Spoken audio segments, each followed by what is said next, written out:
मरने के बाद 4 व्यक्ति स्वर्ग द्वार पर खड़े थे। पहला राजा था, दूसरा सेठ था, तीसरा पंडित था और चौथा मजदूर था, मतलब किसान था। तो सबसे पहले राजा ने कहा कि मैं ही स्वर्ग में जाऊंगा, क्योंकि मैं बहुत बड़ा राजा था। मेरी प्रजा को मैंने कभी कोई कष्ट नहीं होने दिया। मेरी राज्य में कभी कोई भी व्यक्ति भूखा नहीं सोया। दूसरे सेठ ने कहा कि मैंने लोगों को, गरीबों को घर बना कर दिया, लोगों का पेट भरा, ना जाने मैंने कितने लोगों की मदद की है। तीसरा पंडित ने कहा कि मैंने कितने लोगों को ज्ञान दिया है, पता नहीं कितने मैंने यज्ञ करा दिए, मैंने हर वक्त भगवान का नाम लिया है। तो सबसे बड़ा धर्मदानी मैं हूँ, मुझसे पहले आप नहीं जा सकते, स्वर्ग में तो मैं ही जाऊँगा। फिर किसान मन में सोचने लगा कि मैंने तो आज तक कभी किसी का भला नहीं किया, इतने पैसे तो मेरे पास थे ही नहीं कि मैं लोगों की मदद कर सकूं, बल्कि मुझे तो 2 टाइम का खाना भी बड़ी मुश्किल से नसीब होता था। मैं तो अपने बीवी बच्चे और माँ बाप की सेवा करने में टाइम लगा दिया, और मैं इतने ही कमा पाता कि अपने माँ बाप का पेट भर पाऊँ और अपने बीवी बच्चों का पेट भर पाऊँ। इतने ही में स्वर्ग द्वार पर यमदूत आ गया। तो सबसे पहले राजा को कहा कि चलो आप बताओ, आपने सबसे अच्छा काम क्या किया।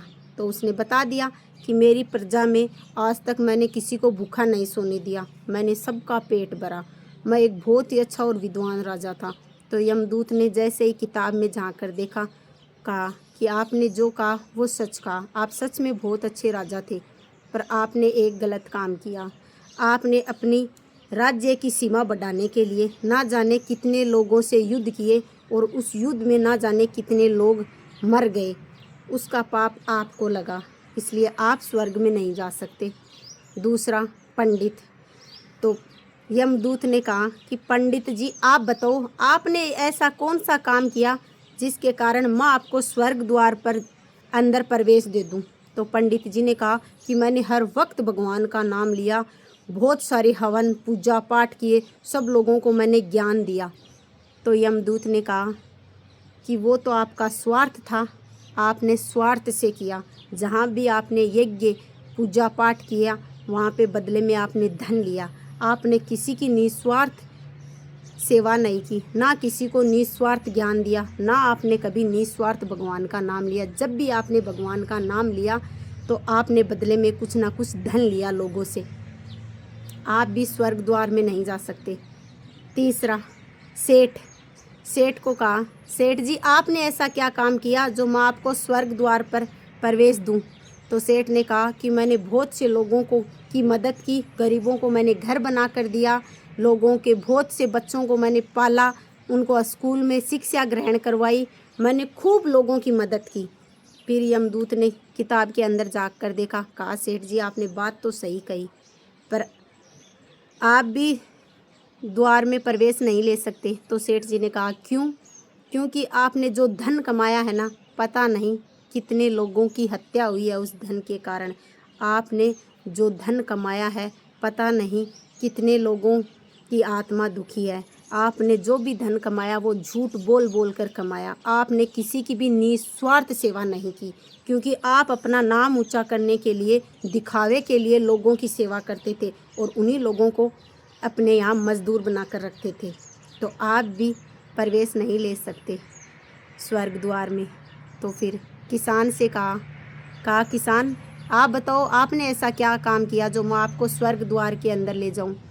तो किसान ने हाथ जोड़कर कहा, मैं एक गरीब हूँ, मैंने आज तक किसी की मदद नहीं की, मैं तो इतना ही कमा पाता कि अपने बूढ़े माँ बाप और बीवी बच्चों का पेट भर पाता बड़ी मुश्किल से।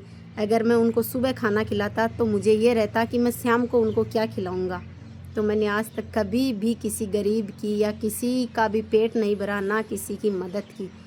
तो यमदूत ने जैसे ही किताब में झांक कर देखा तो यमदूत मुस्कुराने लगा, और कुछ टाइम के लिए यमदूत उसी किताब में देखने लग गया। फिर से किसान से कहा, किसान याद करो, कभी ना कभी किसी ना किसी की तो तूने निस्वार्थ सेवा की होगी, मदद की होगी।